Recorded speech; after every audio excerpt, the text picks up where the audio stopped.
On the morning of October 14th, 1983, a search and rescue team entered a remote section of the Appalachian wilderness in southwestern Virginia.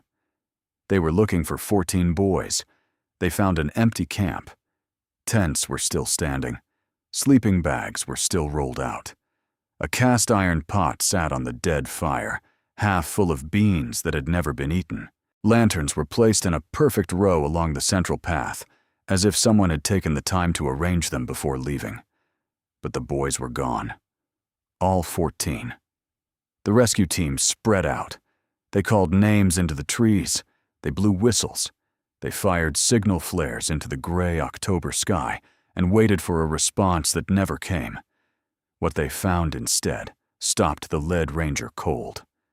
Footprints, dozens of them, all barefoot, all pointing in the same direction, deep into the forest, toward a section of the Appalachian Ridge that didn't appear on any map produced after 1962. The older maps, the ones archived in the county library, had a different label for that area. The label read, "Do not survey." No explanation. No date. Just those 3 words, handwritten in faded red ink across the contour lines. By nightfall, 7 of the boys had been found. They were sitting in a clearing 3 miles from the camp, unharmed, barefoot, staring at nothing. Not one of them spoke for 11 hours. Not one of them could explain where they had been or what had happened to the other 7. When they finally did speak, they all said the same thing, word for word, as if they had rehearsed it, or as if something had rehearsed it for them. "We didn't come out. We were returned." The other 7 were never found. This is what happened in the Appalachian forest in October of 1983, based on incident reports, survivor interviews, and documents that the Virginia Department of Game and Inland Fisheries quietly buried in a storage facility outside of Roanoke, where they remained untouched for nearly 30 years. What you are about to hear is what those documents reveal. There is a particular kind of silence that exists in the Appalachian Mountains in autumn. It is not the silence of absence. It is something older than that, something with weight to it. A silence that presses against the ears like deep water and makes experienced hikers stop walking without knowing why. Makes them look over their shoulder, makes them count the members of their group, even when they have no reason to doubt anyone is missing. The Appalachians are the oldest mountain range in North America. Older than the Himalayas. Older than the Rockies. The rock beneath these ridges formed before complex life existed on this planet, and the forest that covers them carries that age in its roots. Trees here do not grow straight.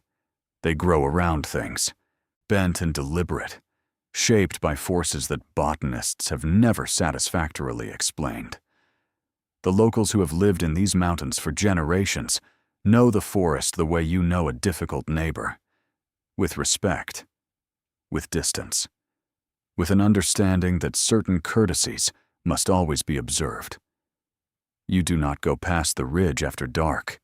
You do not answer sounds that come from within the tree line after sunset.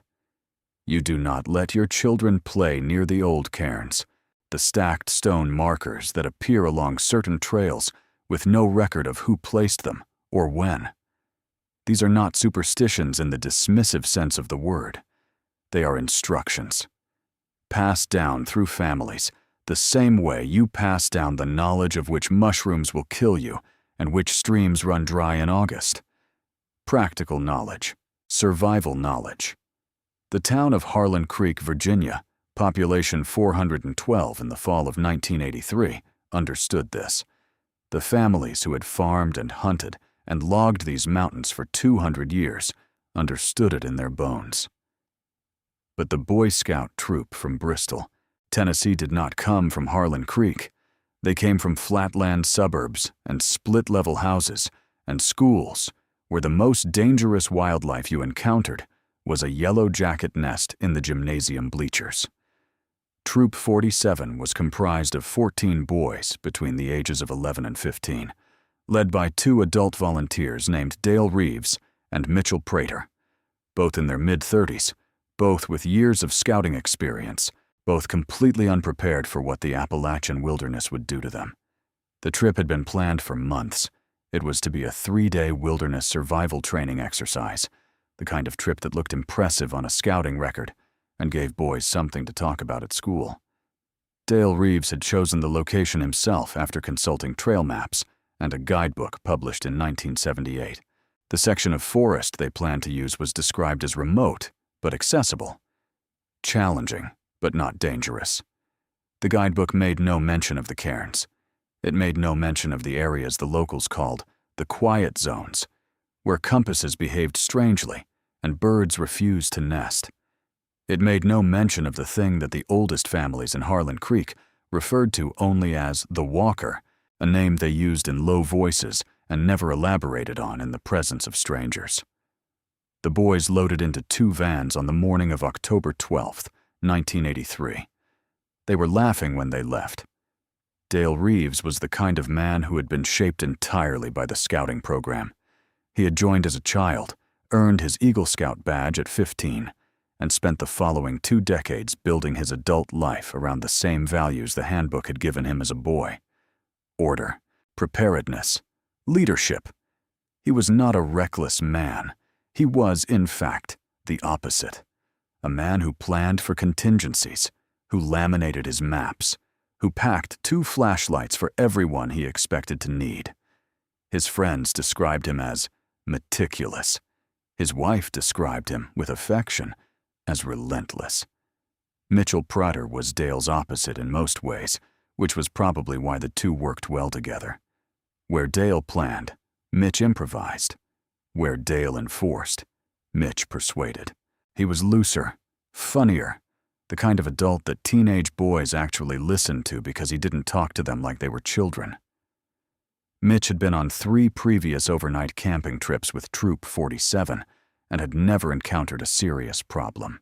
He told his wife before leaving that this one would be the same. He was wrong about that. Among the boys, there are 4 whose experiences are documented in enough detail to reconstruct a partial account of what happened inside the forest. Kevin Stahl was 13, the youngest of 3 brothers, and by all accounts the most observant member of the troop. He kept a personal journal, a green spiral notebook with a waterproof cover that he took everywhere. Entries from the trip survive, and they are the most detailed first-person record of the events. Raymond Okafor was 14, the son of a Nigerian-born doctor who had settled in Bristol in the 1970s.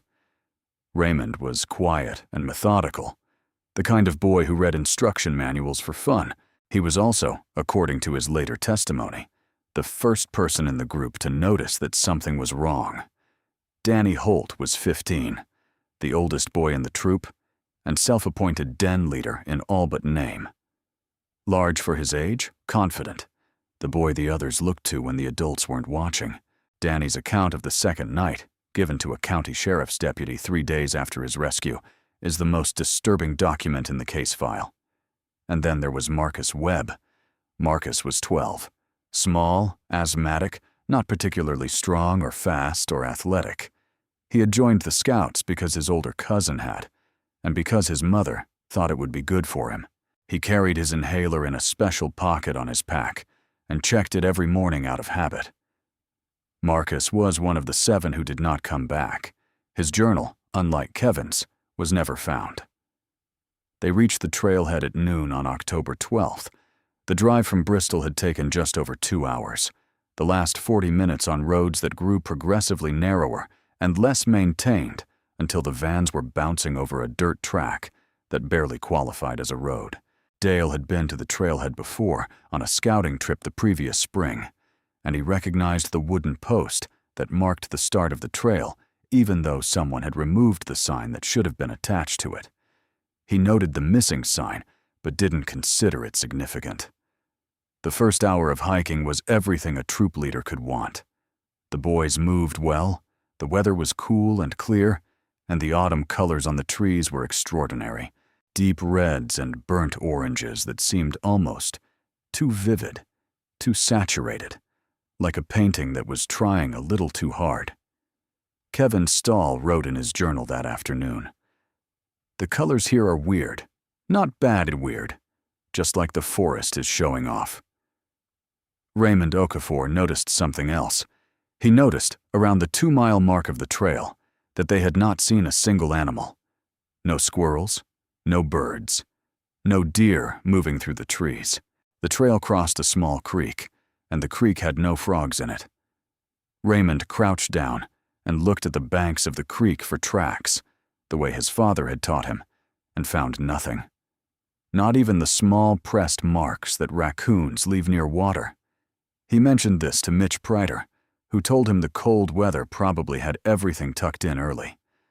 Raymond accepted this explanation because Mitch said it with confidence, but he wrote it down in the margin of his trail map.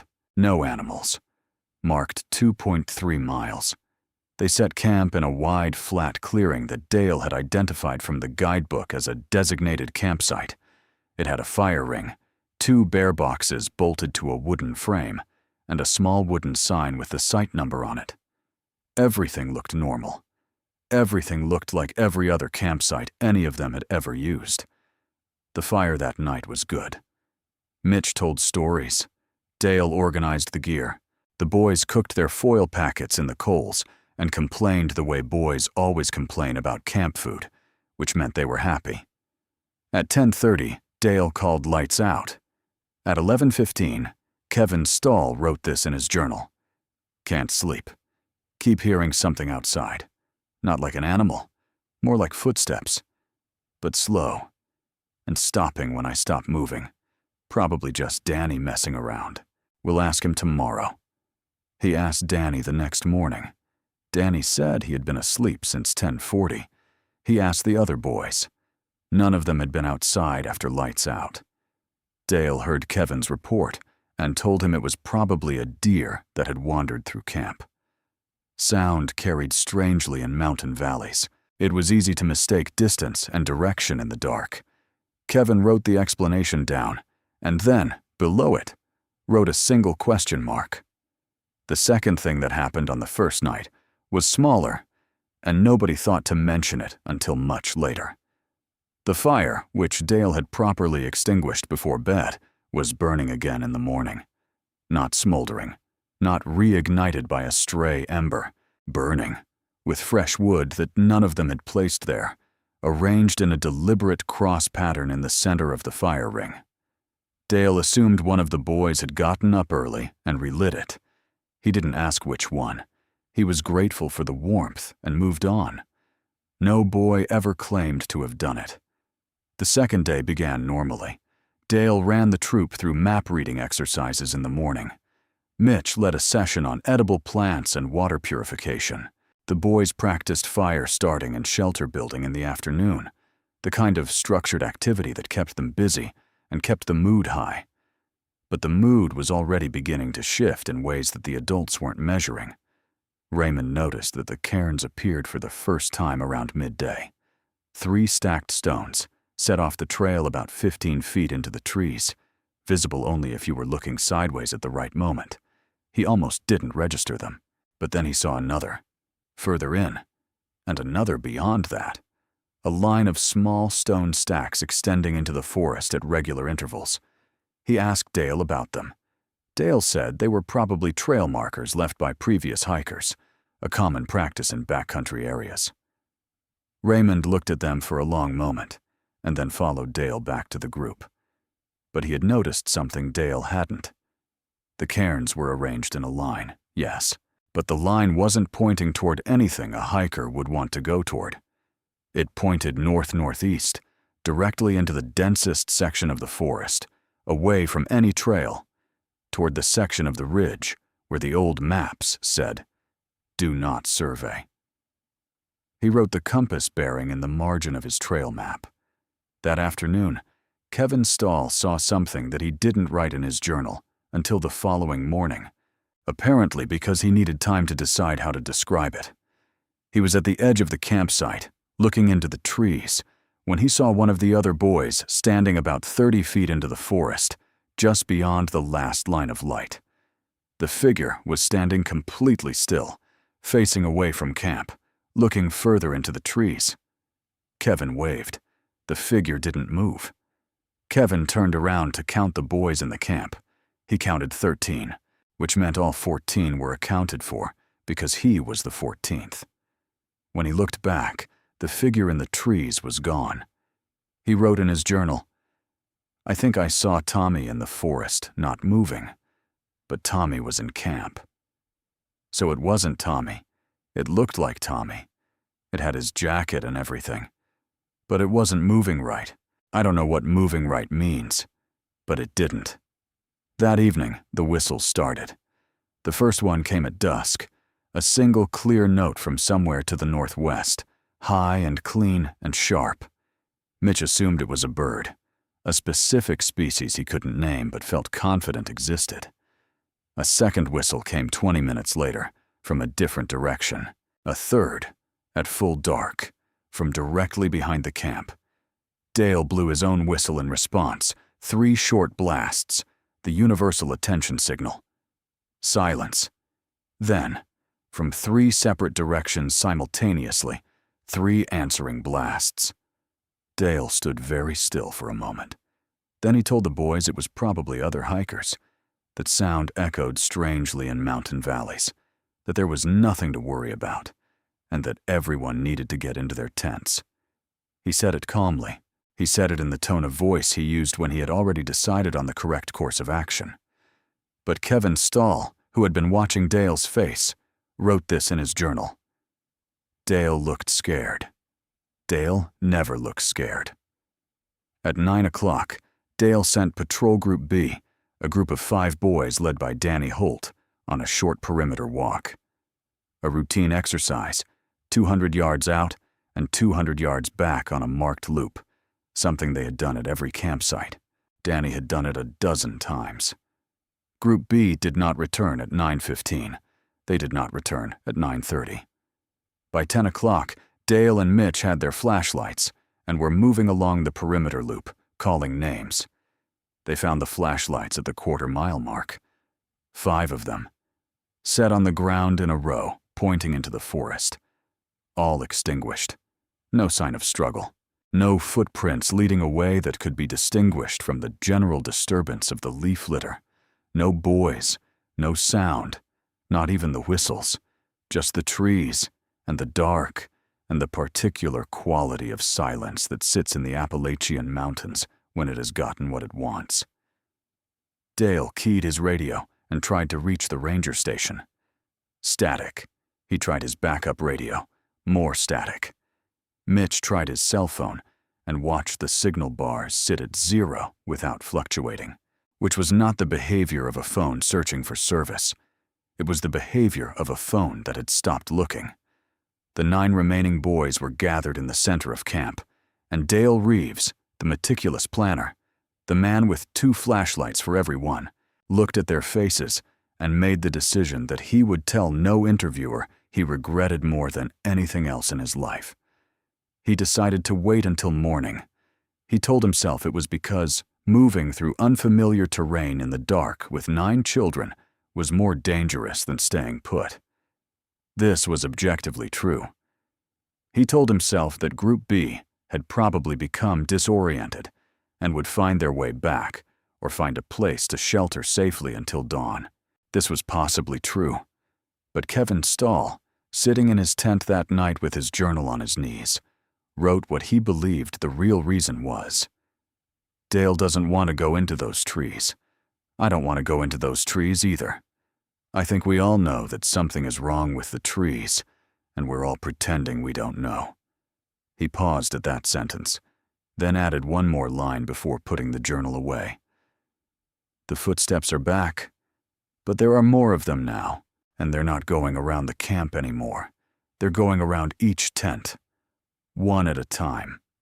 By 3 in the morning, Kevin had stopped trying to sleep. He was sitting upright in his sleeping bag, journal closed, listening. The footsteps had stopped. That was almost worse. The silence had the quality of something holding its breath, of something that had finished circling and was now deciding what to do next. At 3:20, he heard Raymond whisper from the tent next to his, "Kevin, are you awake?" It wasn't a question. Raymond's voice was flat and precise, the way it got when he was processing something carefully. "Yeah," Kevin whispered back. "Look at the tree. The big pine at the north end of the clearing." Kevin unzipped his tent just far enough to see. There was something carved into the bark of the pine tree. He could see it clearly because Mitch had left one of the lanterns on low at the center of camp, and the light caught the fresh, pale wood of the carving. Symbols. Not letters, not numbers, not anything Kevin had a name for. Angular shapes, deeply cut, arranged in 3 vertical columns down the trunk. Fresh, pale sap was visible at the edges, still wet. Those carvings had not been there when they made camp. Kevin zipped his tent shut and sat in the dark and breathed carefully through his nose until his heart slowed down. In the morning, Dale examined the carvings for a long time without speaking. Mitch photographed them with a disposable camera. Neither man offered the boys an explanation because neither man had one. An hour later, when they broke camp to search for Group B, Kevin looked back at the pine tree. There were new carvings, different symbols. Added overnight, while all of them had been in their tents, while no one had heard any sound. He didn't say anything. He followed the group into the trees. The search for Group B lasted 4 hours. Dale and Mitch were experienced enough to move methodically, sweeping in expanding arcs from the point where the flashlights had been found. They called names. They blew whistles. They examined the ground for any sign of which direction the boys had gone. They found nothing. What they did find, and what Mitch Prater would describe in later interviews as the moment he understood they were in genuine danger, was that after 4 hours of searching, they had returned to the exact same clearing they had started from. The campsite, their own tents. Mitch had been navigating with a compass. He had maintained a consistent bearing. He had counted his paces. By every measure, they should have been a mile south of camp, near a creek crossing they had crossed the previous day. Instead, they were standing in front of their own fire ring. Dale picked up the compass and watched the needle drift. Not spin wildly. Drift, slowly, in a lazy arc, as if it was responding to a pull that was neither magnetic, north, nor any other fixed point.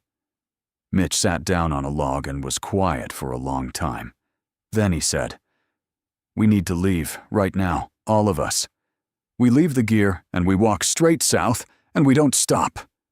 Dale agreed. He gathered the 9 remaining boys. He explained calmly that they were going to hike out immediately, that they would send help back for Group B, that this was the responsible decision, and there was no cause for panic. The boys shouldered their packs without argument. Raymond took a compass bearing. Kevin kept track of his pacing count. They walked south for 45 minutes. They walked out of the tree line into a clearing. Their clearing. Their campsite. Their fire ring, with the cold ash of last night's fire, and the carved pine tree standing at the north end, exactly where they had left it. One of the younger boys started crying. The others stood in silence. Kevin Stahl opened his journal and wrote 4 words. "The forest won't let go." Mitch tried the radio again. He tried every channel, every frequency, every combination of settings the device allowed. On channel 14, for approximately 3 seconds, he received something. Not static, not a voice, a sound. A sound that the county deputy who interviewed him later would spend 10 minutes trying to get him to describe more precisely, and which Mitch could only describe one way. It sounded like someone breathing who didn't need to breathe. Then static, then nothing. Dale made the decision to stay in the camp until dark, on the grounds that movement was clearly not helping them, and that a stationary group was easier for rescuers to locate. He set the boys to tasks, gathering wood, boiling water, anything to give them something to do with their hands and their eyes. Kevin sat apart from the group and wrote. He wrote for 2 hours, documenting everything that had happened in as much detail as he could. Dates, times, compass bearings, the exact words people had used. He wrote the way a person writes when they understand that the document they are creating might be the only record of what happened. When he stopped writing, he looked up. Marcus Webb was standing at the edge of the tree line, not moving, just standing, looking into the forest. Kevin watched him for a moment, then called his name. Marcus turned around. His face was completely blank.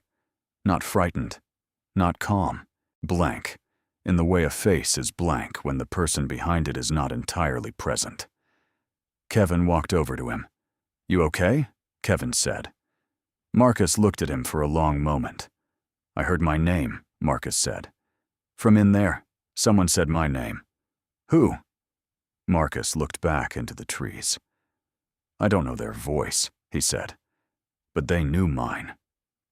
Kevin took Marcus by the arm and walked him back to the center of camp and told Dale what Marcus had said. Dale put Marcus in a tent and told him to rest. He told Kevin not to alarm the other boys. Kevin went back to his journal. He wrote, "Something in the forest is learning us. That's the only way I can say it. It's learning our names and our faces and our voices. And I think once it knows you all the way, it calls you." He underlined the last sentence twice. Then he wrote, "I think that's what happened to Group B.